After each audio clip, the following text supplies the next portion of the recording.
Hey Brian, What's nice to going on? meet you. Hey, what's up, man? Congrats on the film. Thank you. I really enjoy it.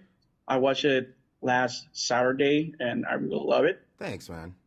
Um, and it's not because I'm here interview you, but Megatron ended up being my favorite character. That's what I want to hear, man. That's it. Because he had a bad rap, right? Like, villains Exactly. always get a bad rap, you know? So that means a lot. Yeah. So quick question. When you were a child, you watched Transformers, and if so, who was your favorite character? You know, in the 80s, man, it was a very special time because we had this whole thing called Saturday morning cartoons, right? So, like, you had a ritual, you know, you went to school all week, blah, blah, blah. But first thing in the morning, like, you wake up, get your ritual, get your sugary cereal, you know what I mean? Sit down, you know, pants or no. I was always just in my underwear, never in pants. And then, like, I would sit as close to the television as I could. And you watched like this 4 hour, 5 hour block of cartoons. And then, if you were lucky enough, you went outside and you got to play with the toys of those cartoons that you were just watching.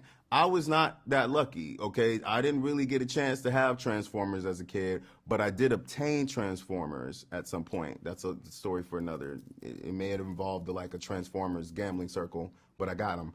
But like it was great, like because it was all about bringing us together, right? It was like our imaginations were like through the roof. We got to like, you know, play with these toys and live out like these crazy fantasies through these fantastical characters. And that's what I love about Transformers is like it doesn't just belong to us, it belongs to everyone. It's global. Like no matter who you are, you know what a Transformer is. You at some point played with a Transformer. You've probably wanted to be one for Halloween. I hope that everyone's Megatron for Halloween this year.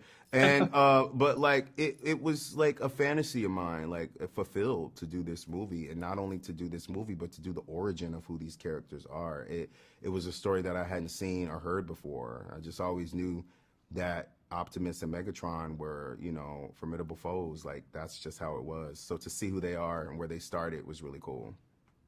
Awesome. Right now, I'm from my students. I'm a teacher. So I have here Alex, and Alex would love to make a question. Yeah, absolutely. Come on, Alex. What's the question? Here, Alex. Oh, Okay, so the question is, what Megatron inspired, like what Megatron voice inspired you, or if you decided to make take on. Yeah, you know, for me, I had to one honor what had already been done, but what I also wanted to make sure I did, you know, we're seeing a side of Megatron that we haven't seen before. We get to see him in his youth. We get to see him as D-16 before he even got the name Megatron.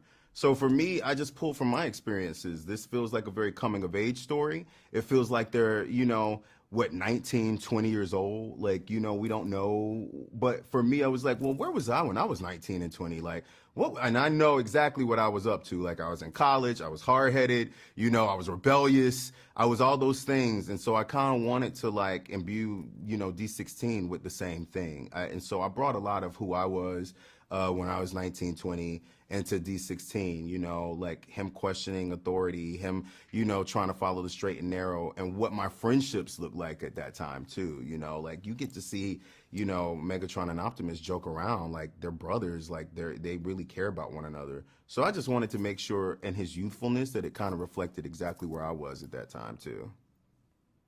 awesome. Thank you Thank, so much, Brian. of Thank you for your course. time. No, of course. Thank you guys. Thank you. Thank you. All right.